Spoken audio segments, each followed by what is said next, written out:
Hello hi bro. Hi bro. Pawan Kalyan గారు పిఠాపురంలో Apollo hospital కడతారట, మీకు ఎలా ఉంది?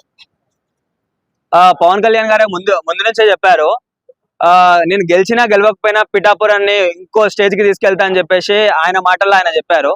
సో ఇప్పుడు గెలిచిన తర్వాత ఇలాంటివి చేయడం ఇంకా చాలా తక్కువ. ముందుకి పిఠాపురంకి ఇంక ఎన్నో చేస్తారు. అది మాత్రం కంపల్సరీ. ఒక పిఠాపురం హైదరాబాద్ లో ఉన్న హైటెక్ సిటీ కావచ్చు, లేకపోతే లండన్ లో ఉన్న ఏదన్నా కావచ్చు, అమెరికాలో కూడా మార్చే అంత కెపాసిటీ మా పవన్ కళ్యాణ్ ఉంది. ఇది మాత్రం 100%. ఎలా చూసుకున్నా సరే పిఠాపురం అనే పేరుంటే అరే అది చాలా డెవలప్మెంట్ అయిన ఏరియా అని చెప్పేసి ప్రజలందరికీ త్వరలో రానున్న రోజులో తెలియబోతుంది. కానీ అధికారంలోకి వచ్చిన తర్వాత ఏమి చేయాలన్నా ఇప్పుడు సీఎం పిఠాపురంకే వెళ్ళలేదంటారు పవన్ కళ్యాణ్. ఎందుకు వెళ్ళలేదండి?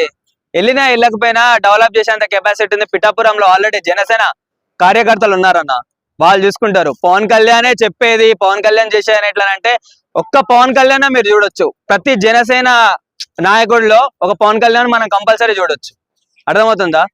ఇది వీళ్ళు ఎంతమంది ఉన్నారో అంతమందికి కరెక్ట్ సమాధానం ఇచ్చే కెపాసిటీ కూడా జనసేన కార్యకర్తల కంపల్సరీ ఉంది. ఇప్పుడు ఎలక్షన్ ముందు చూసుకుంటే నేను ఇల్లు కట్టుకుంటా, ఇల్లు కొనుక్కుంటా అన్నాడు. ఇప్పుడు చూస్తే అసలు పిఠాపురంలోనే లేడు. దాని గురించి మీరు ఏం చెప్తారు? ఆల్రెడీ రెండుకి తీసుకొని ఉండు కదన్నా. ఏం లేదు, అసలు పిఠాపురం వెళ్ళట్లేదు కదా. ఏమంటున్నారు అసలు ఇక్కడ సరైన డెవలప్మెంటే లేదు అని అంటున్నాడు. నీకు 1 year లో ఇప్పుడు ఎవరు చూసినా సరే వైసీపీ 5 years రూల్ చేసింది, ఇంత చేసింది అని చెప్పేసి అని అంటారు. మనం ఇప్పుడు వచ్చిన కూటమి ప్రభుత్వం కూడా మనం టైం ఇవ్వాలన్నా. 1 year లోనే ఏమంటారు, అది ఒక గ్రామం కాదు, సరైన పథకాలే అమలు చేయట్లేదు అంటున్నారు. చెప్పారు కదా ఆల్రెడీ. చంద్రబాబు నాయుడు గారు చెప్పారు కదా చేస్తామని చెప్పేసి. ఇప్పుడు కరోనా వచ్చింది, ఆల్రెడీ మన జగన్ చాలా అప్పులు చేసి చాలా కిందికి తొక్కేసింది ఆల్రెడీ ఆంధ్ర. ఇట్లాంటి దాన్ని కొంచెం పైకి లేపాలి, పథకాలు పెట్టాలంటే ఆల్మోస్ట్ ఒక 1.5 year టైం పడుతుంది అన్న. ఆల్రెడీ మన చంద్రబాబు నాయుడు మన ప్రెస్ మీట్ పెట్టి కొన్ని రోజులలో రాబోతున్నాయి ఇట్లాంటి పథకాలు, ఇవన్నీ మీరేం టెన్షన్ పడే అవసరం లేదని చెప్పేసి ఆయన ఆల్రెడీ క్లారిటీ ఇచ్చారు. సో ఎంత అనుకున్న ఒక 6 months లో అన్ని పథకాలు అమలు చేసేసి ఆంధ్రాని నెక్స్ట్ లెవెల్ డెవలప్మెంట్ చేస్తారని చెప్పేసి మనస్ఫూర్తిగా కోరుకుంటున్నా. అట్లానే కాదు, ఇంకా ఏ విధంగా చూసుకున్నా లైక్ ఎవడన్నా అవుతాడు. ఎందుకాడు? ఇప్పుడు నారా లోకేష్ చేసిండు, ఇంతకు ముందు జగన్ చేసిండు.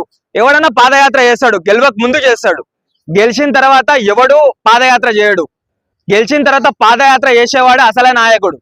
సో ఇక్కడ నేను చెప్పాల్సింది ఏంటంటే జనంలోకే జనసేన అని ఇలా తీసుకురావడం చాలా అదృష్టకరం. చాలా మందికి ఇలాంటి అవకాశాలు రావు. ఆంధ్రాని నెక్స్ట్ లెవెల్ డెవలప్మెంట్ చేయాలంటే కూటమి ప్రభుత్వం విడిపోకుండా ఉంటే కంపల్సరీ నెక్స్ట్ లెవెల్ డెవలప్మెంట్ అవుతా అని చెప్పేసి కంపల్సరీ అనుకుంటున్నాం. సో ఏ ప్రకారంగా ఏ విధంగా చూసుకున్నా మన నాగబాబు గారైనా సరే ఎవరైనా సరే మన ఆంధ్రాని చాలా డెవలప్మెంట్ చేయడానికి చాలా రెడీగా ఉన్నారు. సో మీరు చూసిన ఈ 1 year పాలన లేకపోతే 8 months పాలన చూసేసి మొత్తం అయిపోయింది, ఇంకేం చేయలేరులే, పథకాలు పెట్టడానికి ఇంత టైం పడుతుందని అంటే అది కరెక్ట్ కాదు. 5 years ఆగి ఒకవేళ మీకు నిజంగా ఇలా కూటమి ప్రభుత్వం పరిపాలన మీకు నచ్చకపోతే అప్పుడు మీరు వేరే వాళ్ళకి గెలిపించుకోవచ్చు. అంతేగాని 1 year లో ఏం డెవలప్మెంట్ కాలే అంటే మీకు కనీసం అదన్న అవుతుంది స్వామి. తెలంగాణలో అది కూడా అవ్వట్లేదు. సీఎం రేవంత్ రెడ్డి ఉన్న ఇల్లే నాశనం చేసి మొత్తం బికారోలని చేస్తుండు. అట్లీస్ట్ మీ ఆంధ్ర కన్నా లైక్ ఒక 6 months తర్వాత మంచి రోజులు ఉన్నాయని చెప్పేసి అందరూ అనుకోవచ్చు. మరి స్టూడియోలు కూడా కడుతున్నారట కదా. స్టూడియోలు కూడా ఆడితే కూడా చాలా ఆంధ్ర నెక్స్ట్ లెవెల్ డెవలప్మెంట్ అనుకోవచ్చు. ఎందుకనంటే ఎంతమంది ఆంధ్ర వాళ్ళని చూస్తున్నాం మనము.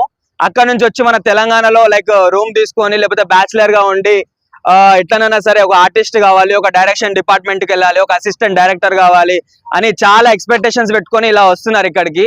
లాస్ట్ కి చూస్తుంటే లైక్ ఆర్టిస్ట్లుగా రోజుగా ఒక 500 అట్లా తీసుకొని వెళ్తున్నారు. సో వాళ్ళ సొంత గడ్డ పైన ఒక స్టూడియో ఉంటే వాళ్ళకి డెవలప్మెంట్ కావడానికి లేకపోతే వాళ్ళకి ఛాన్సెస్ రావడానికి చాలా అవకాశాలు ఉంటాయి. సో ఎలా చూసుకున్నా సరే ఒకవేళ స్టూడియోలు నిర్మిస్తే వాళ్ళకి నెక్స్ట్ లెవెల్ డెవలప్మెంట్ ఉండొచ్చు. మరి ఇప్పుడు స్టూడియోలు కట్టే బదులు ఇంకేదన్నా చేయొచ్చుగా, ఇల్లులు కట్టడం, ఇంకేదైనా ఫ్యాక్టరీలు కట్టడం. నువ్వు ఎలా చూసుకున్నా అన్న, నువ్వు అన్న మాట కూడా కరెక్ట్ ఉంది. ఇప్పుడు స్టూడియోలు ఉంటే లైక్ కొంతమంది భార్య పిల్లల్ని వదిలేసి మరి హైదరాబాద్కి వస్తున్నారు, అవునా కదా? తక్కువ కదా సినిమా ఫీల్డ్ తక్కువ కదా. ఎందుకు సినిమా ఫీల్ తక్కువ? ఆంధ్ర ఆ తక్కువ కాదు, జనాలు తక్కువ కదా సినిమా పరిశ్రమ మీద ఆధారపడి ఉంది. ఎందుకు తక్కువ అన్న? ఇంత మంది వస్తున్నారు. నువ్వు ఒక్కసారి కృష్ణానగర్ లోకి లేకపోతే బస్వతారక క్యాన్సర్ హాస్పిటల్ ఎదురుగా నువ్వు చూడు, లైక్ బ్యాగులు వేసుకొని ఎందుకు వచ్చినావు భయ్య హైదరాబాద్ గారు అంటే మాది ఆంధ్ర అన్న, ఇట్లా నేను పని చేయడానికి వచ్చిన అని చెప్పేసి ఎవరో ఫుడ్ పార్సల్ ఇస్తే తినడానికి అంత స్థాయి గతి లేకుండా అయిపోతారు. సో అదే వాళ్ళ సొంత గడ్డ పైన ఉంటే ఎంతో అంత వాళ్ళకి మేలు చేసినట్టు ఉంటది. వాళ్ళ ఇంటికి వెళ్ళొచ్చు, వాళ్ళ పిల్లల్ని చూసుకోవచ్చు, ఎలా అయినా చాలా బాగుంటది అన్న. అంటే ఇప్పుడు సినిమా ఫీల్డ్ మీద ఎక్కువ మంది బతుకుతున్నారంట. కంపల్సరీ అన్నది. అంటే తెలంగాణకు వచ్చి కంపల్సరీ ఎక్కువ మంది బతుకుతున్నారు. అంటే సినిమా ఫీల్డ్ మీద వస్తారా? సినిమా ఫీల్డ్ మీదకే రావడం లేదా? సినిమా ఫీల్డ్ అని ఒక పేరు చెప్పుకొని వస్తారు, తర్వాత వివిధ రంగములకి లైక్ మేస్త్రి పని కన్నా కావచ్చు, లేకపోతే స్లాబ్ లేని కన్నా కావచ్చు, ఇలా వెళ్ళిపోతారు. ఫస్ట్ వచ్చిన థాట్ ఒకటి, వీళ్ళు చేసే పని ఒకటి.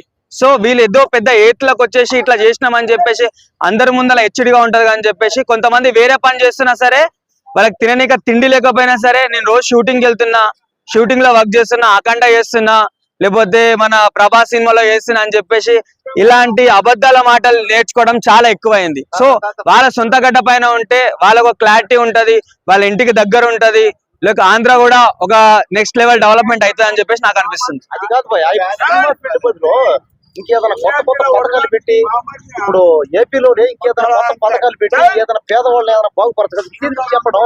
అన్ని పథకాలు వస్తాయన్న, జస్ట్ ఇప్పుడు ఏదైతే లైక్ ఆంధ్ర డల్ అయిపోయిందో ఇంత ముందు 5 years పాలనలో, ఇప్పుడు ఒక 1 year లో లేకపోతే 6 months లో చాలా మంచి అవకాశాలు వస్తాయి, వాళ్ళకి చాలా మంచి డెవలప్మెంట్ అవుతుంది. ఎందుకంటే కూటమి ఇలానే కలిసి ఉంటే ఆంధ్ర నెక్స్ట్ లెవెల్ అవుతుంది. అలాగే డిప్యూటీ సీఎం గా ఇప్పుడు లోకేష్ గారు చేస్తారని మరి మీరేమనుకున్నారు? అలా చేస్తే మాత్రం జగన్ కి కంపల్సరీ 100% ఛాన్సెస్ ఉంటది. ఎందుకనంటే మీకు గెలిపించి మిమ్మల్ని పెద్ద హీరో చేయడం అని కాదు, అక్కడ అర్థమవుతుందా?